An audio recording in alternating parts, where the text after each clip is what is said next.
السلام عليكم احبائي، مرحبا بكم معنا في فيديو اليوم. كما راكم تشوفوا الفيديو تاع اليوم قررت اني نديره لكم هكذا افكار للتقديمات: صينيه القهوه، صينيه العصير والشاي، وش ممكن انك ترافقيهم كامل من داك نعرفوا نحطوا بصح من داك تتلف لنا. ماذا بك سيرتو كي يكون هكا ضيف عزيز كيما الخطابه، كيما هكذا نجاحات تاع النجاحات تاع القرايه ولا حفلات العيد الميلاد. يعني نحبوا ولا ضيف عزيز هكا جامي ما جا عندك تحبي تكبري بيه وتحطي له حاجه شابه. كيما هنا عندكم هاد الموديلات تاع لي دات فوري تمر. هذا المحشي يزينوا يحشوه باللوز وهكا ويزينوه باشكال مختلفه من المكسرات بالشوكولا. يعني تقدري تحطي انواع عديده. كيما هنايا الفاكهه ترافقي الفاكهه. بكري كنا نحطوا الفاكهه كيما راكم تشوفوا هكذا مجموله، دوكا ولاو يقطعوها ويحطوها يعني في اعواد وتكون مناسبه، ولا ديريها سالاد دو فروي. وكان تاني وين ترافقي المملحات كي تكون قاعده طويله وسهره طويله ترافقي المملحات بالعصير، ومن بعد تحطي القهوه والحليب، ومن بعد تحطي شاي والمعسلات.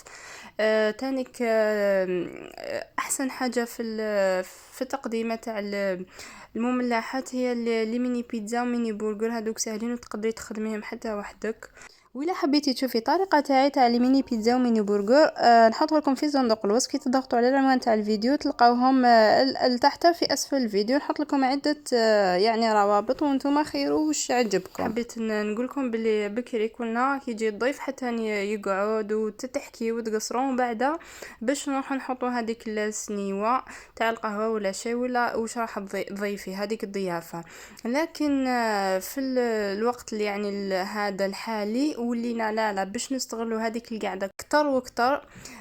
تستغلي هذيك القعده مع الضيف تاعك العزيز، توجدي كلش على جهه. سيرتو الا كانت عندك يعني طاوله جانبيه تحطي فيها كلش، ومن بعد تبقى غير تحطي بالحاجه هكذا. نتيا تربحي الوقت، قلت لك هكا نتيا تربحي الوقت وما تحسيش بالاحراج، والضيف نتاعك ثاني ما يحسش بالاحراج كي تخليه وحده، وتبروفيتي باكثر وقت ممكن. هنا هذه طاوله تاع خطوبه.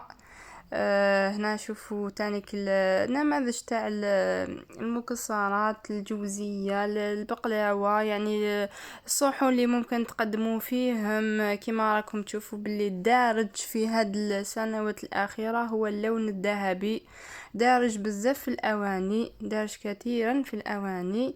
وكما يقول لك كل قدير وقدره، كل واحد ومقدوره. يعني الفايدة في هذيك الفرحة تاع الضيف اللي عندك. هنا هاي لك الفواكه كما قلت لكم يديروها في الأعواد. وتكون حاجة سهلة. بكري كي قلت لكم كنا نحطوا هذيك التشينا ولا الفاكهة هذيك تحطيها، وبعد الضيف يحشم انه يقطعها ويقسمها وتجيه تجي صعيبة، بصح كي لقاها مقطعة وياكل غير شوية بالفرشيطة تجي اسهل واسهل. وهذه هي ان شاء الله تاخذوا افكار. هنايا ميني بانيني ثاني، شوفوا كيفاش تحطي السمنيه تاع الكيسان كي يكونوا فارغين.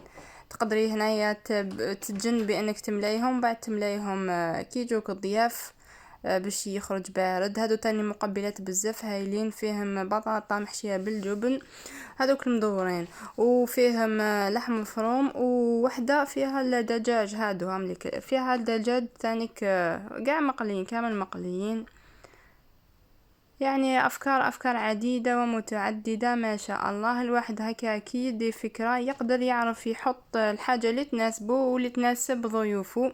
كما على بالكم ثاني الجو يلعب دور. يعني كي تكوني في الصيف ماذا بك تحطي الحاجه اللي تكون بارده اكثر، تكتري من الحوايج اللي باردين، القاطوات ولا التحليات هكا اللي يكونوا باردين. وفي الشتاء ثاني حاجتها، في الصيف حاجته. وهذه هي. نتمنى ان شاء الله تكونوا خديتوا فكرة، ونخليكم تكملوا الفيديو مع بعض